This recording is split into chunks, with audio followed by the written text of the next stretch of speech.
iš praeitų metų stovyklos žmonės. Liudvikas Šalčius esu, veterinarijos medicinos docentas. Nemažai metų pradirbau oficialioje vadinamoje medicinoje, kol pagaliau supratau, kad šiandien dienai gyvūnų sveikatos būklė nei kiek negerėja. Bandžiau ieškoti priežasčių, nes prisiminiau vadinamų Hipokratų pasakytus žodžius, kad kiekvienos ligos pagrindas yra priežastis, kurios nepakeis jokie vaistai. Šiandien dieną mes matome, kokia situacija pas mus. Sveikatos būklė tikrai nėra gera ir su kiekvienais metais nepasakyčiau, kad jinai gerėtų. Tačiau priežasčių šiandieną šalinti pas mus nieks neskuba. Šiuo metu dirbu šeimos klinikoje, nemažai metų pradirbau karinėse struktūrose. Praėjau metodus, kurias naudoja karo medicinos specialistai. Iškilo man nemažai klausimų, kuriuos šiandienai buvo gana sunku oficialią mediciną atsakyti arba išspręsti. Pats turėjau faktiškai jau turbūt būti su ano pasaulio kalbėtis, kadangi Černobylis savo padarė, visi mūsų draugai, kurie buvom jau šiandieną gyvų tarpe nėra. Tačiau pasirodo tai, kas mums buvo tartum kalama į galvą, kad didelis radiacinis apšvitinimas, nėra vaistų jam ir viskas. Vis dėlto kvantinės fizikos specialistai mąsto kitaip ir šiandienai galima tiksliai pasakyti, kad kaip ir onkologija, kaip ir astma ir kitos vadinamos energetinės ligos yra išgydomos 100%. Tačiau ar mes norime jas gydyti, tai čia yra kita medalio pusė. Kartais net užduodama klausimas dažnai ir studentai užduoda, kodėl karinėje medicinoje metodikos negalima naudoti civilinėje medicinoje. Mėlė niekada neleis šito. Šiandien mes skaičiu apie 20 metų mes esame atsilikę nuo karinės medicinos sistemos. Už tai, kad armijoje reikalingas sveikas žmogus. Visuomenėje šiandien sveikų žmogaus nelabai daug teikia. Patys puikiai matome, ant kiekvieno kampo vaistinėje, nors aš negaliu sakyti, kaip sakau, kartais pakišu pagaliukus į savo kolegų ratus, bet šiandien dienai tartum tapo verslas, pelningas verslas, taip kad rezultatai gydymo šiandien dienai tikrai yra nedžiuginantis, ypatingai mūsų jaunimo. Jeigu pirmų trečių klasių moksleiviams šiandien mes turime apie 80% su užkrypusiais stuburais. Ką tai reiškia iškrypęs stuburas? Tai reiškia problemos jūsų viso gyvenimo bus nesibaigiančios. Juk stuburas tai yra gyvenimo ašis.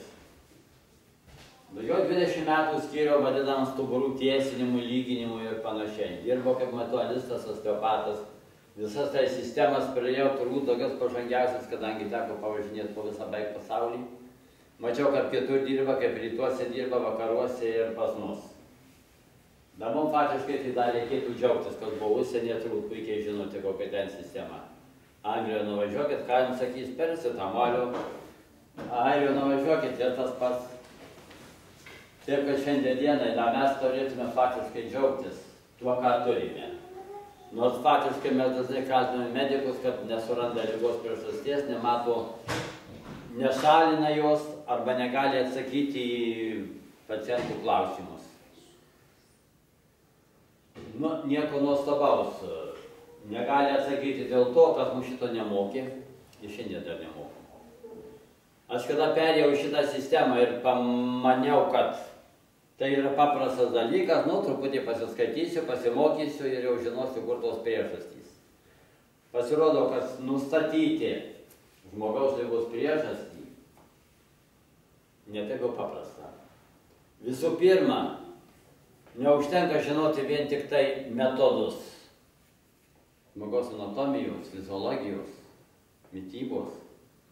Bet teko prastuoti tokias mokslų sritis kaip biomechanika, biofizika, kvantinė fizika, psichologija, seksologija.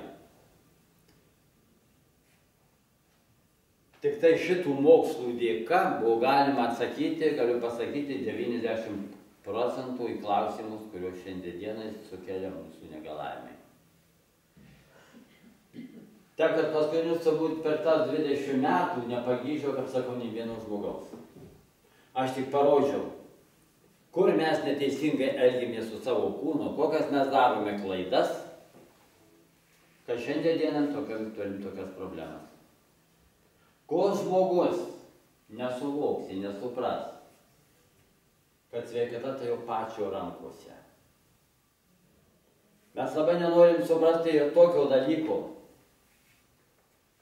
kad liga tai yra būsena, į kurią įveda pats žmogus.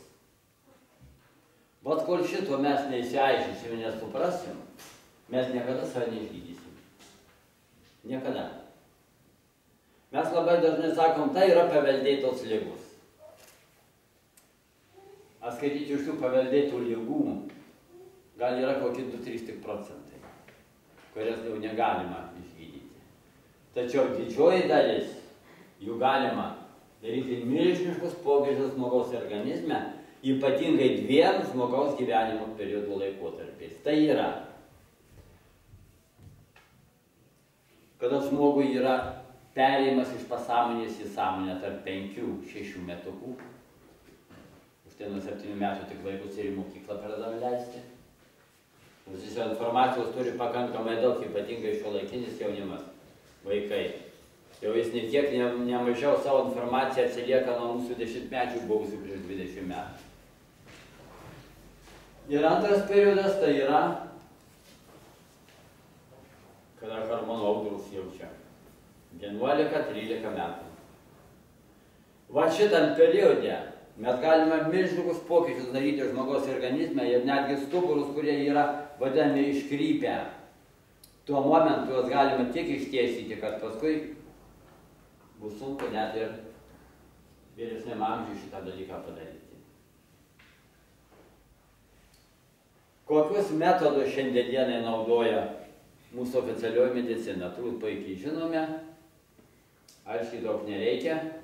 Natūraliosios medicinos metodais, kai naudoja 80% šių metodų naudoja visa karinė medicina, ir 20% naudoja chemijos.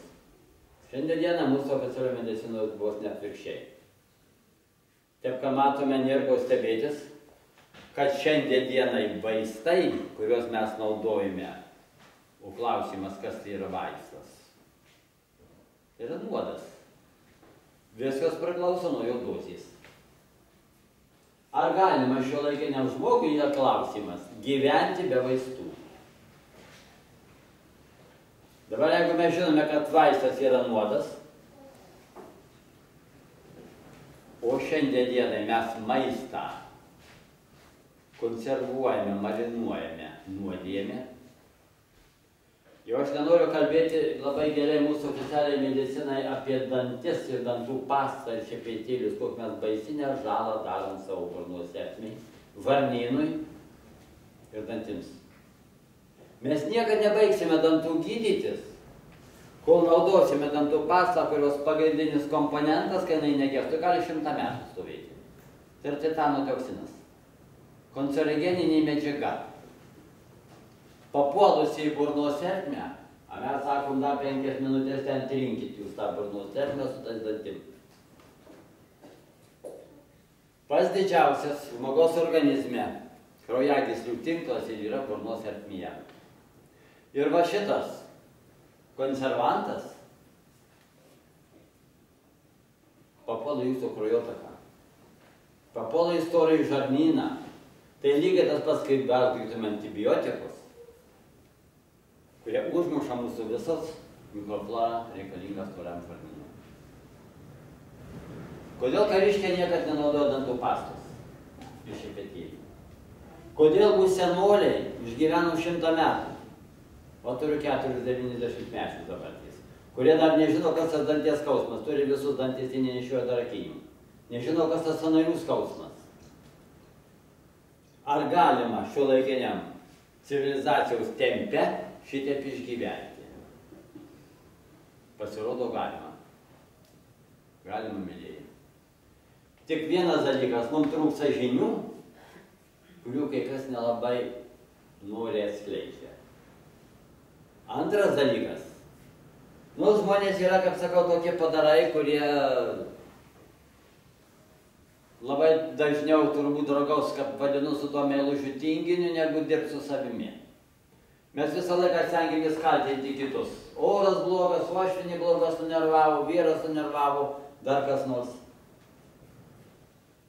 Ar nervais kas nors ką nors pasiekė? Nieko. Čia aš nenoriu lįsti į psichologiją. Tema labai plati yra. Tačiau analizuojant mūsų problemų priežastis, reikėtų neatskirti vadinamą fizinį kūną į dvasinį kūną. Jie turi būti glaudžiai vienas tarp kitų surišti.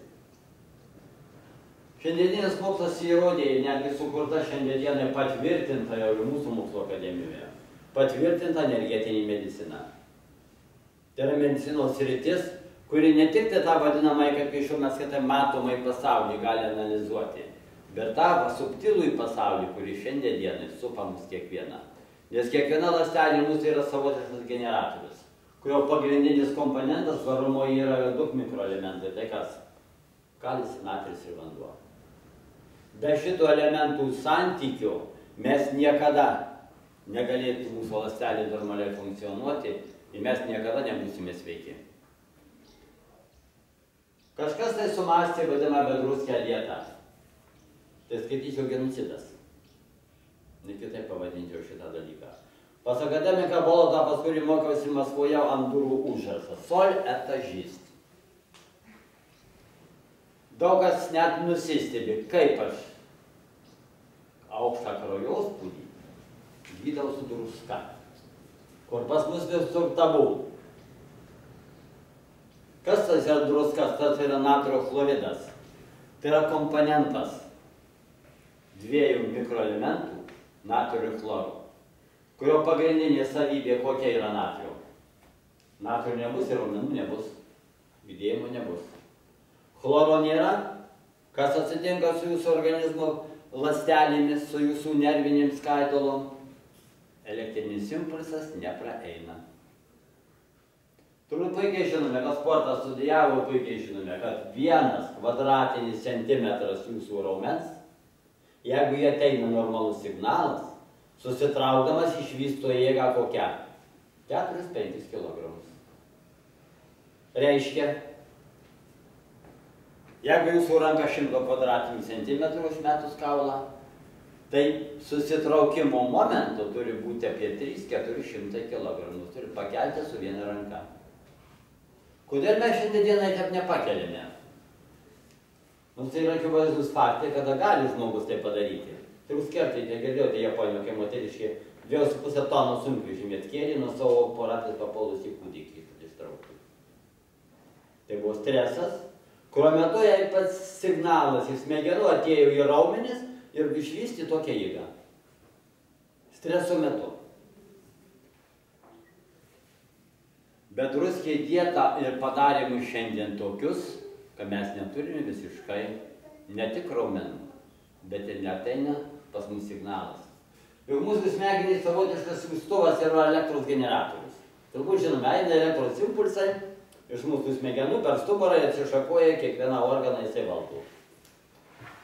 Šiandien dienai savo praktikos galiu pasakyti, kad jeigu matuojam dabar su specialiu prietaisu smegenuose esantį pralaidumą signalų, tai jis ateina iki 3-4 kaklo tik slankstelių. Viskas, top. Toliau iki galo uodegikalio ateina gal 5 ar 8 procentai. Užtai mes šiandien dienai esant tokiam pralaidumui signalų, mes neturime visos juosmeninės dalies, kur yra mūsų visas vystymosi problemas sprendimas, mūsų visa seksualinė energija ir mūsų juosmeninės dalies problemos. Nemažai problemų galima išspręsti visiškai kitais metodais, kai šiandienai mažiausia problema sprendžiama arba cheminiais, arba nuskausminančiais, arba chirurginių metodų.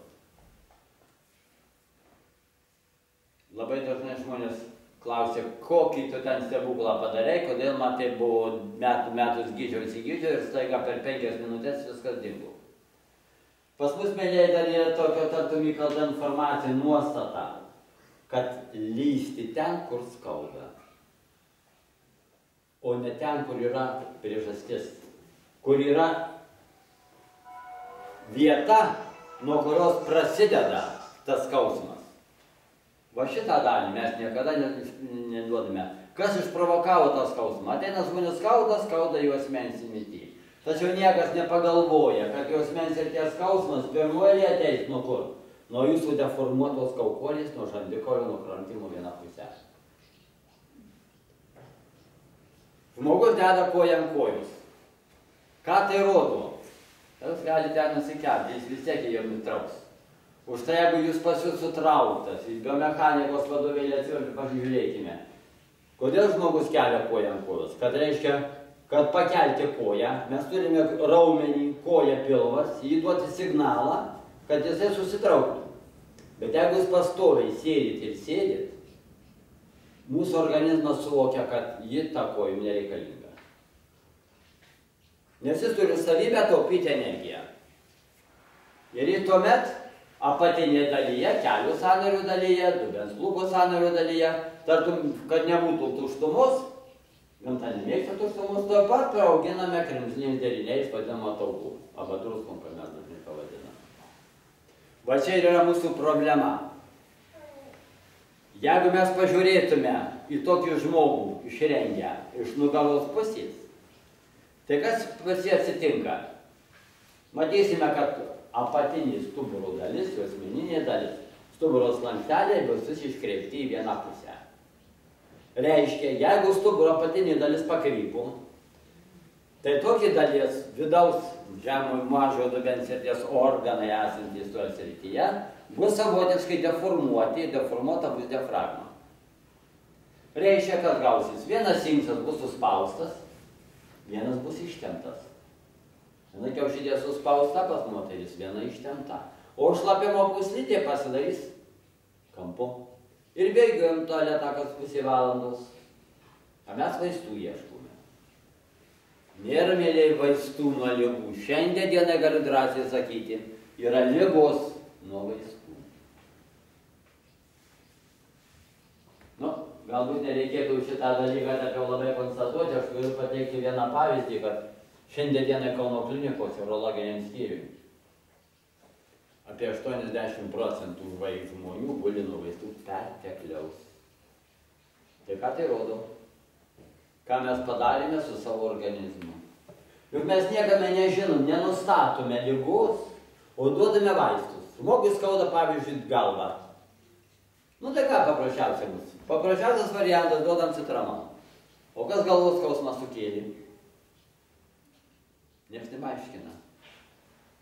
Juk ne tik citramonas, bet ir bet kokie nuskausminančiais vaistai, mėlyje, turi savybę, kos nuo mūsų tartum slepiama. Kokia savybė nuskausminančių vaistų? Džiovinti raumenis. Roma virsta sausgyslę, kuri neturi savybės susitraukinėti. O kuo toliau, tuo labiau. O žmogus galvoja, išgėriau tabletę, jos mens ir tie paskaudėjau, ten pasitrinėjau kažkokiam tai mostėm košelėm ir panašiai, ir skausmas dingo. Aš jau lyg tai pagijau. Mes laikinai apgavome save, bet jūs nepagijote. Liga per dieną pas žmogų niekada neateina ir per dieną neišeina. Greitas pagijimas tai yra blogiau negu liga. Tai yra bendras taisyklė. Kadangi ląstelės mūsų dauginės mechanizmas yra tam tikram periode, jis turi praeiti tam tikrą laiką. Kalbant apie ligų priežastis, reikėtų paminėti, turbūt dėl to laiko ne kažkiek tai aš turėsiu. Pradėsiu, pabandysiu paaiškinti tas, kurios šiandien dieną yra pačios aktualiausios, kurios dažniausiai sutinkamus yra mumise. Pradėsim galbūt nuo galvos. Galvos skausmas skaičiuojama, kad sukelia maždaug 44 priežastys. Tačiau 3 ar 4 skaityčiau, tai yra pačios, sakau, dažniausiai sutinkamos. Ir savo praktikoje galiu pasakyti, kur yra pagrindinis priežastis, kodėl mums skauda galva. Vienas dalykas, kas tai yra galva, smegenų dėžė, biokompiuteris, kuris turi būti atitinkamai maitinamas. Kraujas ateinantis į jūsų smegenis turi turėti tam tikrą koncentraciją deguonies, tam tikrą koncentraciją mineralų, maistinių medžiagų ir panašiai. Neužmirškime, kad kraujas ne tik tai yra medžiagų nešėjas, bet yra ir informacijos nešėjas. Ir dabar kalbant apie kraujo perpylimą, jau šiandieną mokslas pamatė, kad kraujo perpylimas šiandieną, kaip po toksai, mes visuomet įvedame informaciją iš tos žmogaus, iš kurio paėmėme kraują. Šiandieną Amerikoje, turbūt, kad buvot, matėte, iš vis kraujo perpylimo tokio nedaro, nes kadangi pasirodo, motina gamta mums pavaldavo vieną augalą, kurios sultys atstoja kraujo plazmą. Ir visi pažįsta tą augalą. Tai garšva. Garšva pavasariu darome salotas. Bet ir yra augalas, jeigu iš jo spausime sultis, savo struktūrą jis primena jūsų kraują. Ir galima laisvai leisti jums į netekus kraujo po gimdymo, po avarijos ir panašiai. Tai kame nėra raudono kraujo kūnelį, o daugiau viskas tas pats viens prie vieno. Ir kada neužkrėsime jokiom ligom, jokiais hepatitais tiek, kai dabar dažnai, dabar jau tikriname, bet kai anksčiau atsimenu, dar prieš 20 metų, tai nieks netikrinau dėl hepatito C. Kiek šiandieną žmonių ateina su hepatitu C ir kur buvo darant kraujo perpylimą.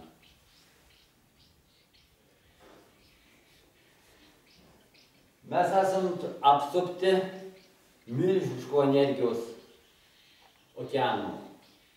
Mes esame apsupti didžiuliu kiekiu augalų, gyvūnų, kurie mums atitinkamai duoda poveikį. Yra tokia bendra taisyklė, jeigu imčiau to globaliniu mastu, tai galima drąsiai sakyti, kad šiandienai mokslas įrodė, kad gyvūnija mūsų planetoje negali egzistuoti be augmenijos, o augmenija negali egzistuoti be gyvūnijos. Tai yra bendras mūsų planetos dėsningumas.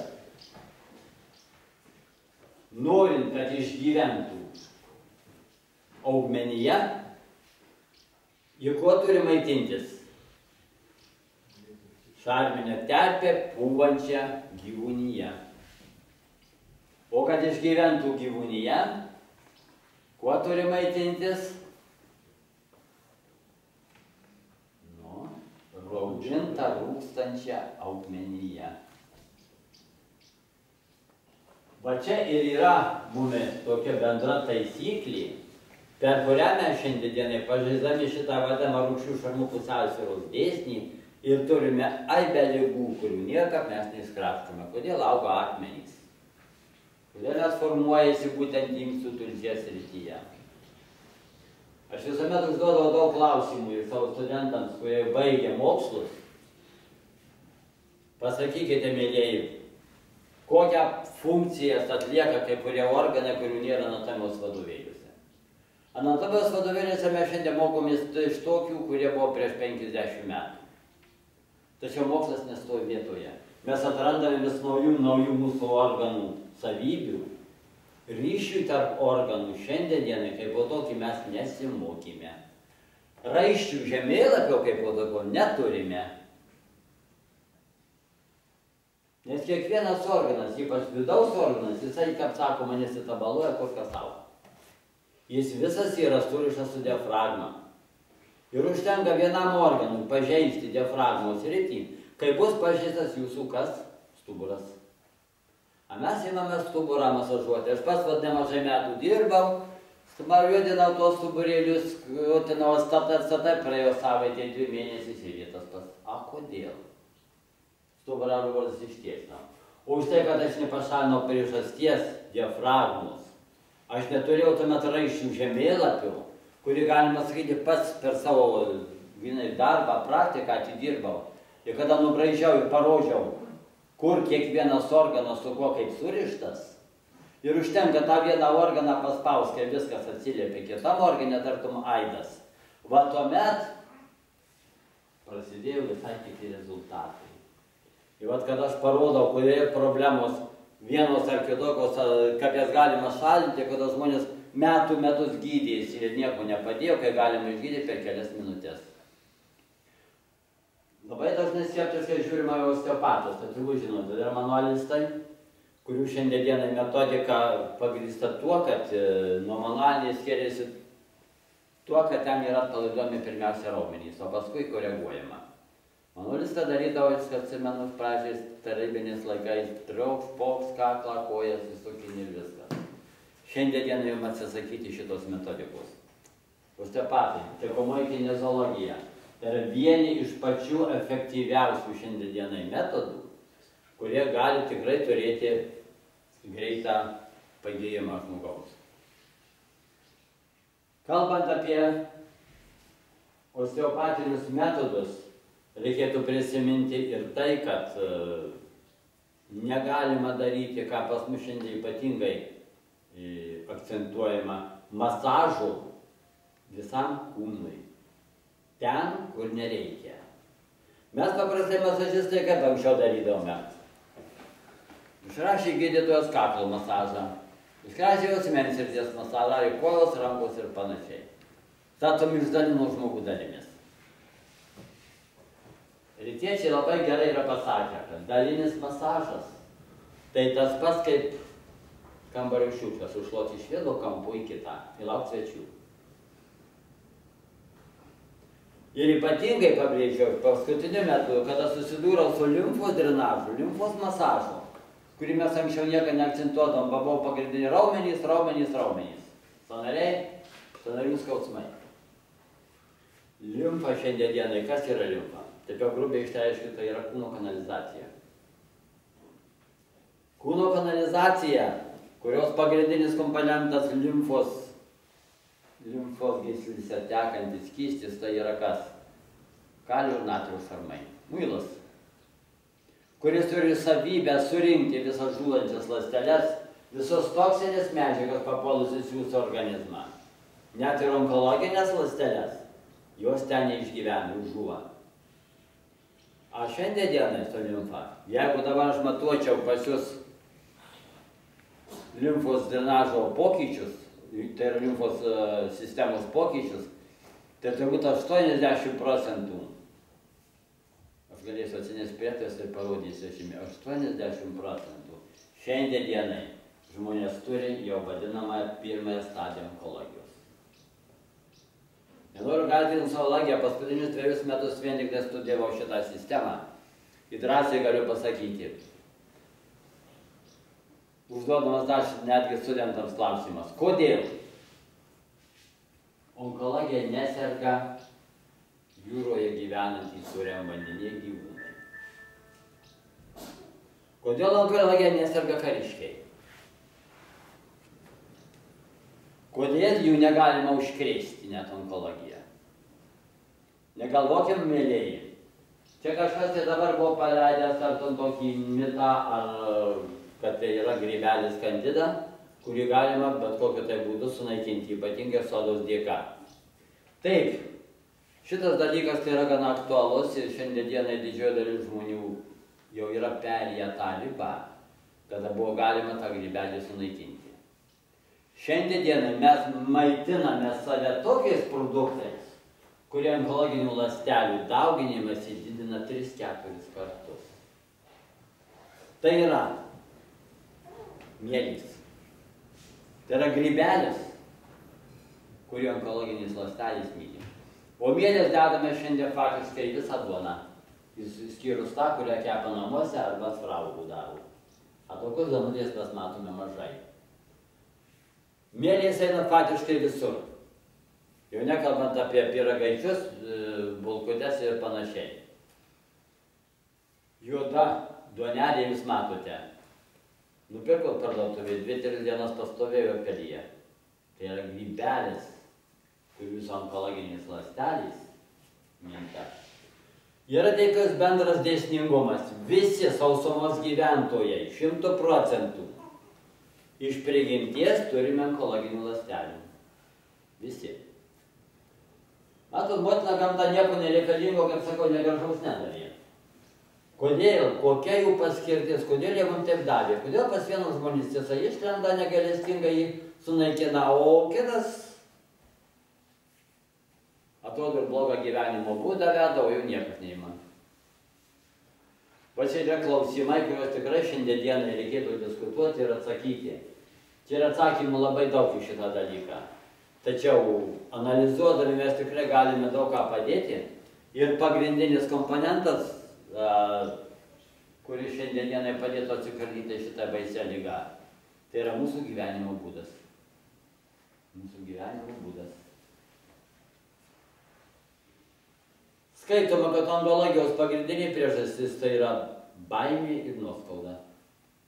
Iš psichologinės pusės tai yra baimė ir nuoskauda. Kas tai yra baimė? Tai yra spazmas, stresas, kurio metu mes užspazmuojame visą kraujotakos ir limfotakos sistemą. O ten, kur nėra kraujo, onkologiniam ląstelėm puikiausios sąlygos daugintis. Jos suranda silpną vietą. Jeigu vadinamų išrastų labai puikių lepų volelių mes periname per stuburą, per vidaus organus ir pamatau baltas dėmes, jau galiu drąsiai sakyti, kurioje zonoje pas jūs jau yra silpniausia grandis, kurioje zonoje pirmiausiai pasireikš tokie kitokie negalavimai. Jie šiandien niekas pas mus nežiūri. Kaip karinėje medicinoje visuomet termografinė nuotrauka daroma kiekvienam žmogui.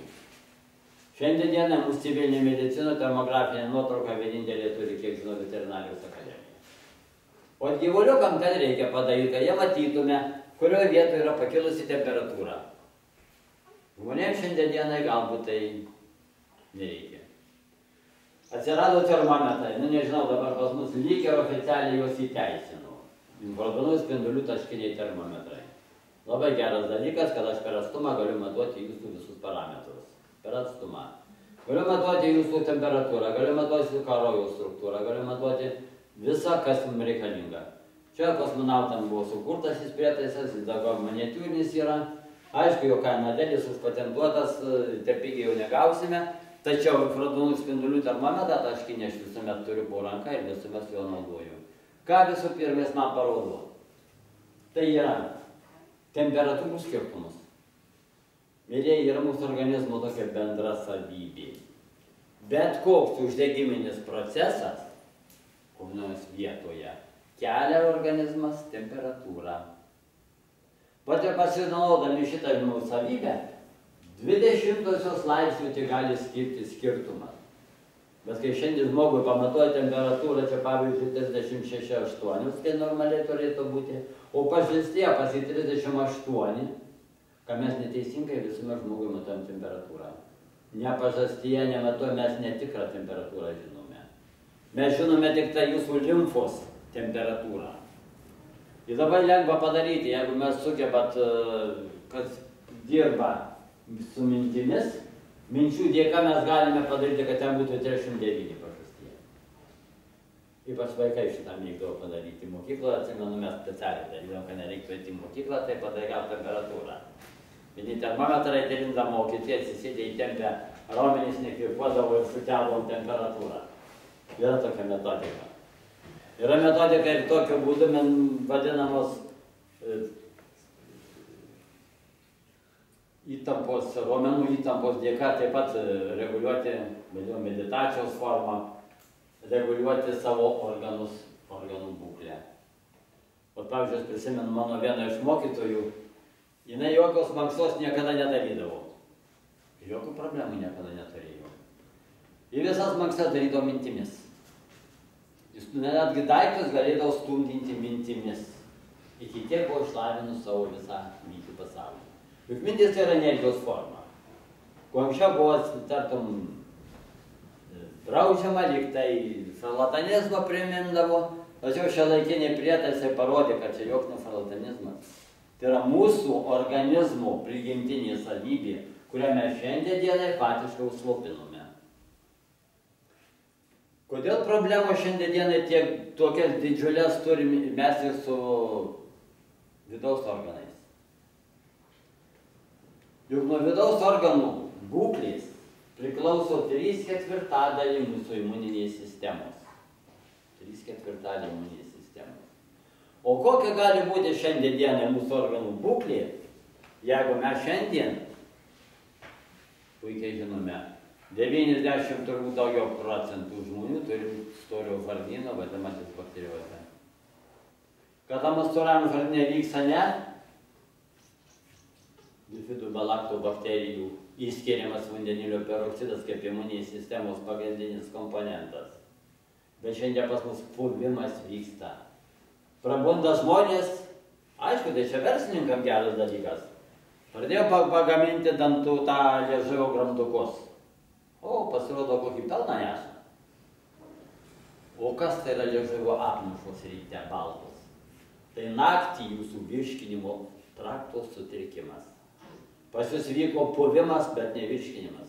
Už tai, kad valgyti, paskutinis valgymas turi būti 3 valandos minimum prieš miegą. O kiek mes valgome? Ir kaip valgome? O, viena tokia pas mane apkūni moteriškė atėjus, kai paklausė, sakau, nu tamsa, kiek jūs kartų valgote per dieną? Sako, nu gal sunku pasakyti. Tai sakau, žinot, turbūt vieną kartą. Nu taip, kaip ryte pradedu, tai vakare užbaigiu. Iš ryto atsikėlė, taip kavutė, nuo kavutės pyragaičiam, pietų ten pyragaičiai kavutė, vakare pavakarėlė šota prie televizoriaus. Ir taip visą dienelę iki pat vakarų. Tai, mylėjai, puikiai žinome, kad kiekvienas mūsų organas, ypač skrandis, yra aktyviausioje zonoje padėtyje ir pasyviausia, aktyviausia, pasyviausia. Ir taip kiekvienas mūsų organas, ypatingai didžiausią reikšmę, ypatingiausią žalą mes padarome valgydami naktį. Vakare sutemus. Jau kada mūsų dirba, nu čia truputį gali lysti seksologija, tai vienas iš hormonus gaminančius organas yra. Koks organas yra? Aktyviausias. Imuninės sistemos centras. Hipofizis. Šiandien dienos hipofizis yra pagrindinis centras, kuris valdo visą jūsų harmoninę sistemą. Visus kitus, savo vadinamą endokrininį karkasą, į kurį įeina, kas pradedant nuo hipofizių, įeina skydliaukė, įeina antikščiai, jūsų pagrindinis komponentas skydliaukės, kuris gamina apie 200 rūšių hormonų, šiandien dieną galiu drąsiai sakyti, apie 60% šiandien žmonių jau turi problemą su skydliaukė.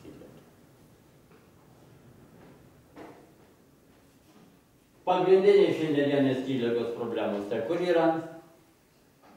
Mūsų kakle. Vat kaklas, 7. ir grūdininis pirmas lanktelis, kas medikai turėtų žinoti, ką įnervuoja.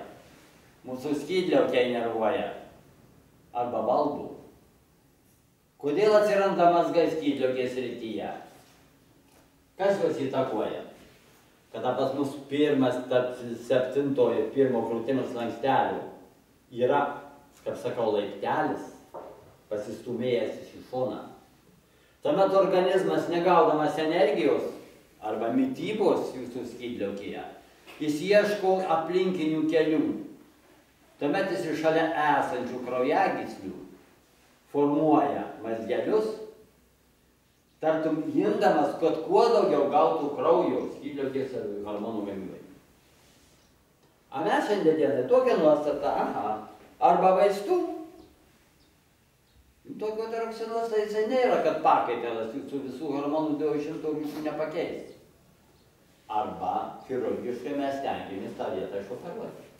Ir tada žmogus pririšamas visam gyvenime prie tiroksinų. Vat ir atsiranda pas mus šiandien problema ta. Aišku, verslininkam darbas vaistinėmis problemams sprendžia irgi kitaip.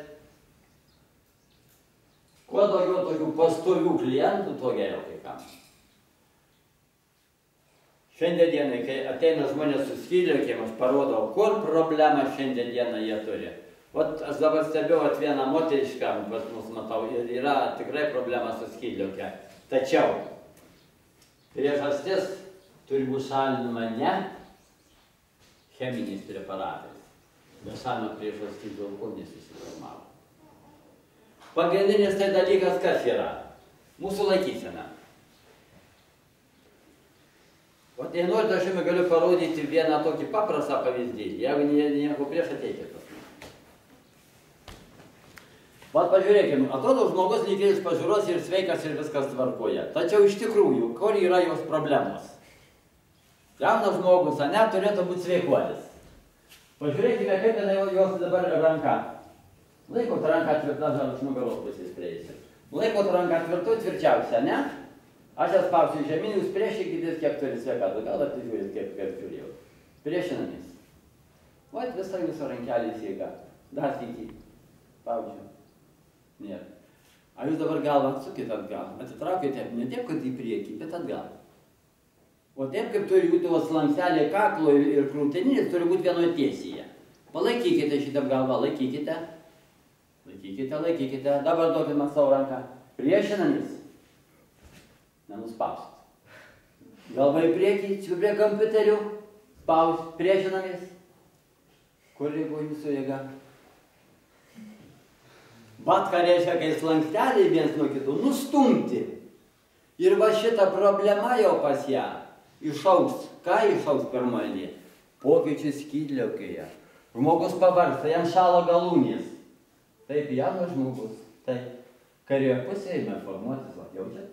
Kairė, dešinė, lygu, kairė, jau kas geria. Vat ir priežastys, dėl ko pas mus šiandien dieną yra. Kaip dabar pašalinti šitą dalį? Visų pirma, tai yra kas? Būtų išprovokuota nuo sėdėjimo, nuo laikysenos. Antras dalykas, ilgalaikė emocinė įtampa. Ir trečias dalykas, kas dar yra? Vat kairė pusė. Skauda? Taip, ajajai. Aš šitą pusė. Spaus, nespaudė. Bet to žmogus jis negali atsistoti vertikaliu stuburu nuo kėdės. Jis sulenkėsi ir tada tik tai stojasi. Taip, atkreipė dėmesį. Neatkreipėt. Nors sėskit ant suolo, aš jums parodysiu, kaip jūs stojatės. Užteka pas jūs stojatės su viena koja. Va, pakelti koją. Dabar atkreipkite dėmesį. Ne, sulenkta, va taip. Laikom koją tvirtai. Spaudžiu šią priešinkitės, kiek turi sveikatos. Taip, šitą koją. Šitą koją spaudžiu. Priešinamės. Dabar vertikaliu subaru jūs neatsistosit turbūt, ne? Bandykit tos vertikaliu subaru. Tiesiai. Ne. O dabar jūs paimkit va, tą skaudančią zoną, vadinamą trapecinio raumens pradžią. Suspauskit su pirštais stipriai. O, taip kad skaudytų, kaip ar buvo suspaudęs. Stipriai spaudės, taip? O dabar stojomės. Užtai jūs stojate su viena koja, užtai jūs neatsistojote. Ką jūs padarėte? Jūs trapecinį raumenį įtemptą atpalaidavote. Ir už tai šiandien pasidarė jums šitą problemą sprendimą. Dabar